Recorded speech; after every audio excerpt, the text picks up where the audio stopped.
Halo guys, nah kembali lagi bersama saya. Di video saya kali ini kita akan melanjutkan materi kita yang kemarin, yaitu mengenai pemrograman web.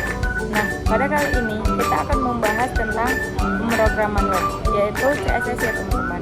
Nah, kita masuk aja ke materi kita kali ini.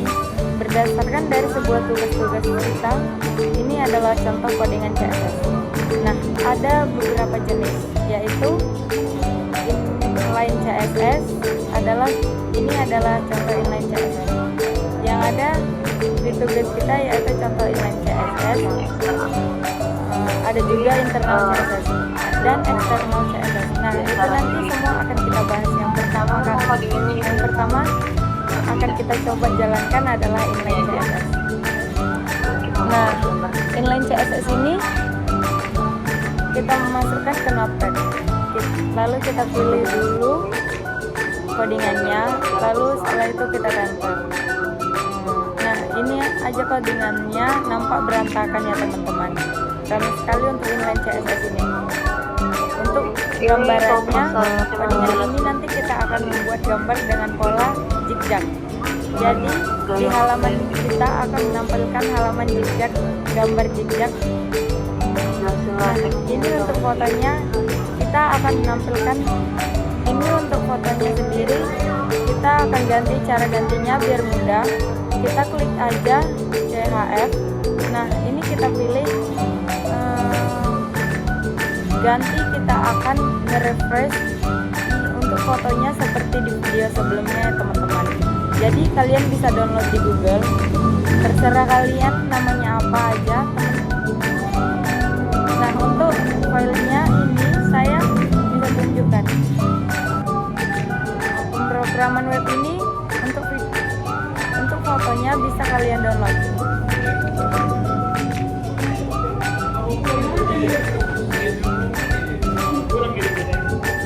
Nah, downloadnya di Google Chrome ya teman-teman.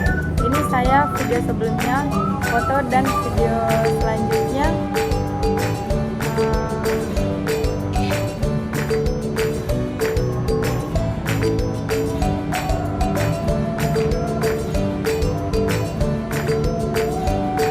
Nah, video sebelumnya saya akan lanjutkan.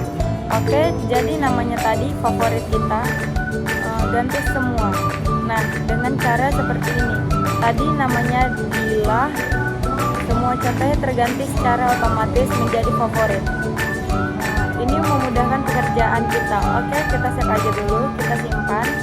Sebagai inline CSS itu bisa pakai untuk formatnya kita pilih yang seperti biasa, hypertext ini HTML ya teman-teman.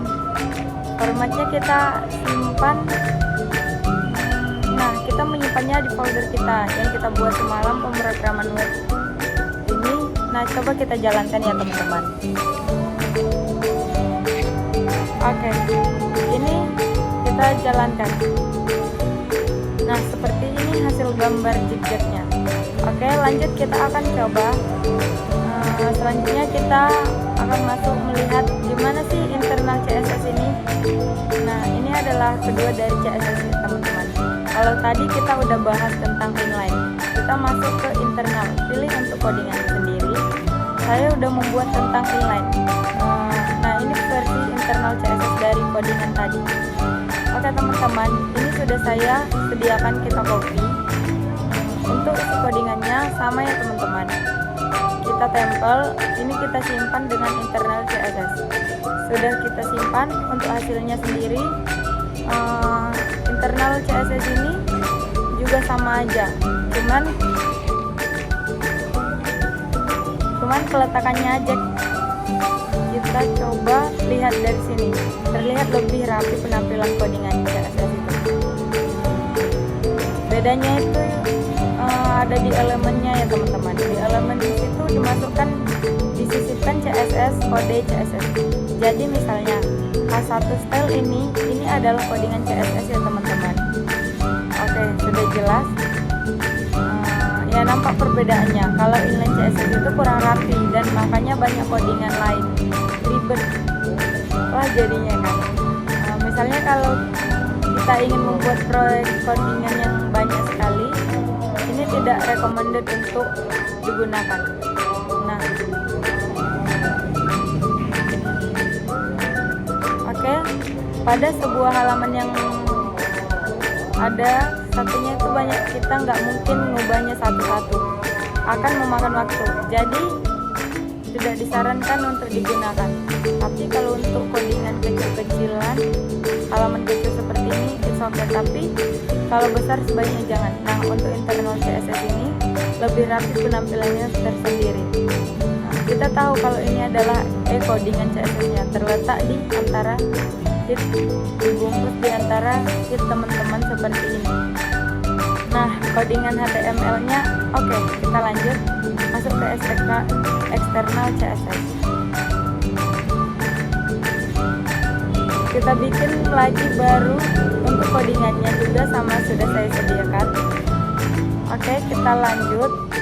Oh ya, gambar ini kan kita ganti dulu ya teman-teman. Gambar yang kita miliki di folder kita. Nah, kita klik CS, kita ganti nama. Kalian sesuaikan dengan nama folder file yang kita foto. Ini terganti otomatis, baru kita simpan. Kita buat aja index untuk formatnya, jangan lupa HTML. Nah, seperti ini. Oh, yang internal tadi juga fotonya belum kita ubah. Oke, kita save. Nah, lalu bedanya di sini. Kalau eksternal dia kita bikin file baru dengan format sendiri, yaitu CSS. Nah, tapi pada bagian ini, head ini kita menyertakan link rail style sheet PR. Ini nama filenya kita ganti. Nah, ini untuk pemanggilan kodenya, jadi mereka akan terhubung dengan cara seperti ini. Cara pemanggilannya, kalian untuk codingan CSS-nya seperti ini, simpan lagi. Ini namanya style ya teman-teman. Untuk formatnya kita klik manual aja. Style SS seperti ini, disimpan.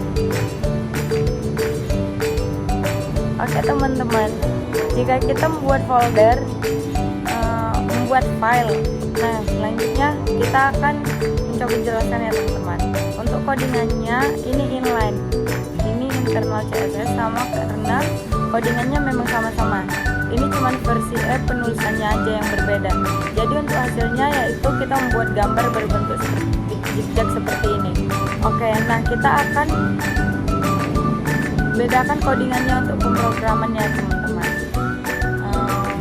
Lihat yang inline saja, untuk codingannya sendiri udah berbeda.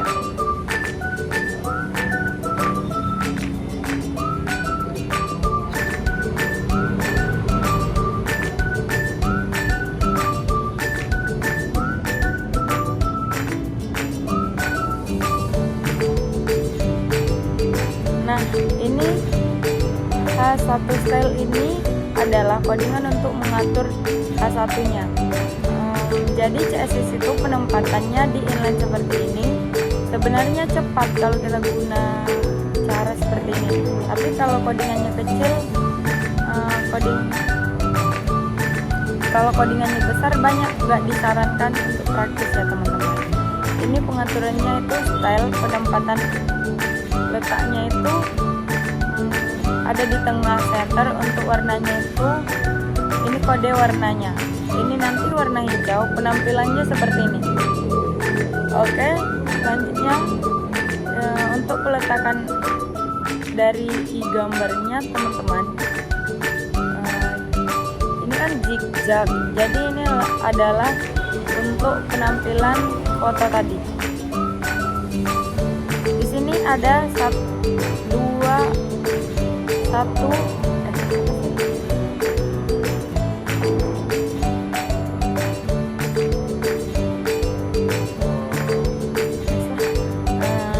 itulah teman-teman. Kalau kita untuk membedakan codingan melihat versi inline CSS itu agak sulit. Coba aja lihat internal. Nah, kan di sini ada gambar FO yang dipanggil itu satu foto aja, satu foto tapi 5 kali dipanggil ya, seperti itu pengaturan dari peletakan CSS-nya itu. Nah, itu adalah sedikit penjelasan mengenai pemrograman kita kali ini ya teman-teman. Jadi kita akan fokus pada perbedaan ketiga jenis CSS ini, inline, internal, dan eksternal. Penggunaannya bisa disesuaikan dengan kebutuhan masing-masing. Jadi kalau kita mau membedakan kecilan sedikit seperti ini bisa lah. Nah, inline CSS ataupun internal. Tapi kalau lebih disarankan menggunakan internal CSS kalau proyeknya kecil. Tapi kalau besar, kebutuhan codingan banyak, sebaiknya menggunakan eksternal karena memudahkan kita. Lalu kenapa sih kita harus gunain CSS ini? Nah, fungsinya CSS sendiri adalah untuk pemindahan tampilan halaman website.